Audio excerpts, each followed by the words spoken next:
Evening, everyone. It's a few minutes to 6 on Tuesday, March the 2nd, and this is your closing comment for Tuesday, the 2nd of March.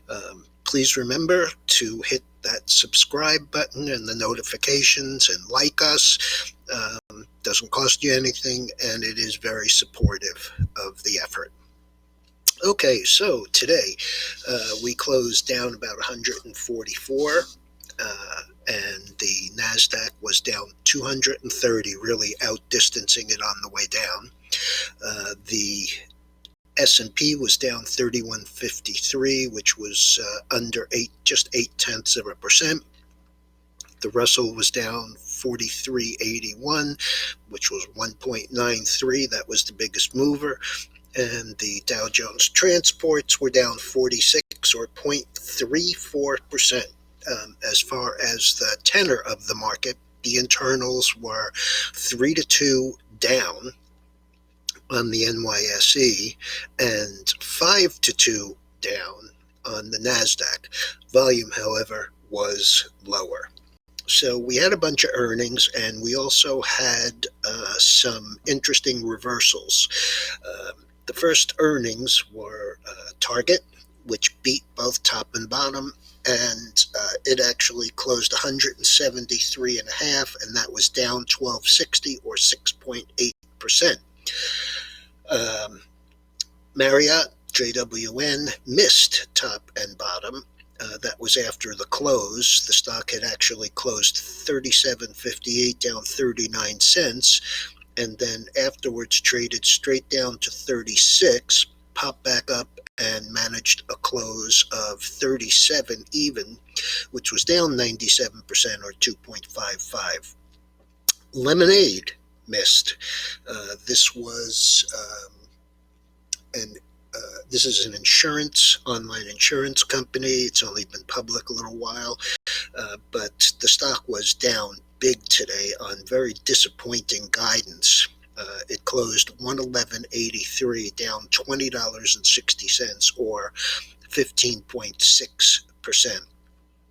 Ross Stores also missed. The stock had closed 117.64, down 293, or just 2.4%. And then after the close, when the earnings came, it traded straight down to 107. Last was 112.40, down 8.17, or 6.8%. We also had Zoom, which reported yesterday with, like Target, a beat, top and bottom. The stock during the day today with very strong guidance. The stock today opened and went up 7%, and then midday or so turned down, and actually traded from a high yesterday of 458 on the earnings, traded all the way down and closed 372.79, down 36.79, or that 9%. So a 16% reversal in that one. Rocket Mortgage, RKT, Rocket Technologies, they call it. On Friday, the stock was up.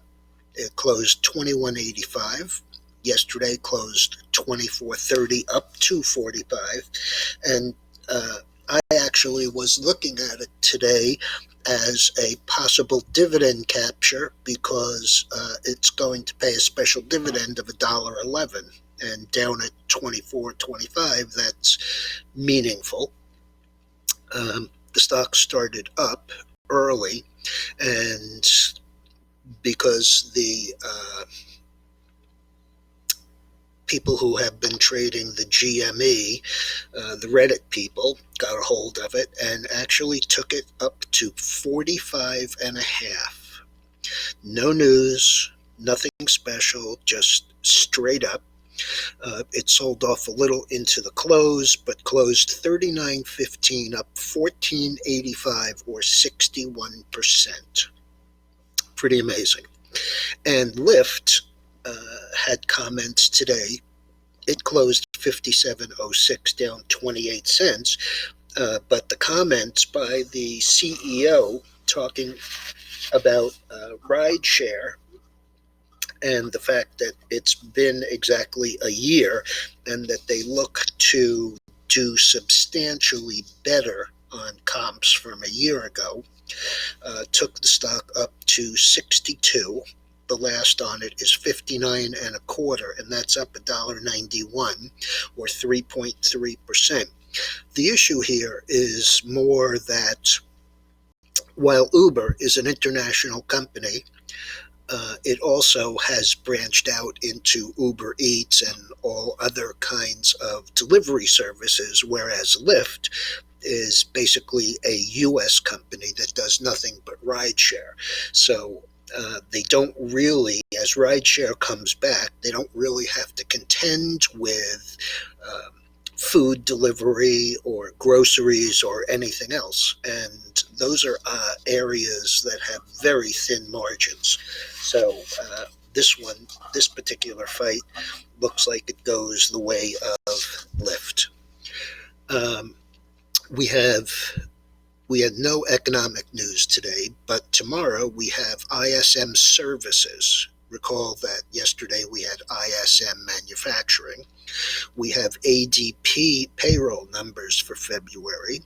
We have the final look at IHS PMI numbers, and we also have the Fed beige book. So there's a fair amount of economic data for first thing in the morning.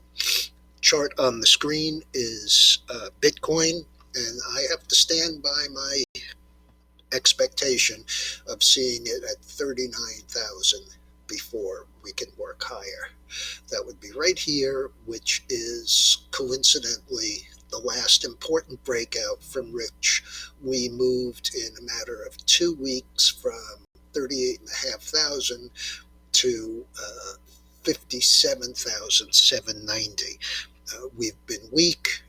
Every time that we've rallied up, we've closed at mid-range or lower.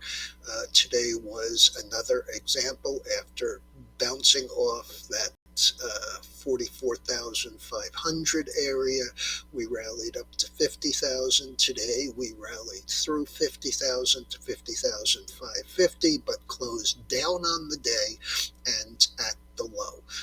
I would expect that this purple line, which is the 5-day moving average, will cross through the 20-day, which is the blue line, and it will not surprise me in the least to see this back at 39 or 40,000. All right, everyone. Hope everyone had a good day. Maybe some of you caught the rocket, but tomorrow's another day, and enjoy your evening, and don't forget to subscribe and hit that like button.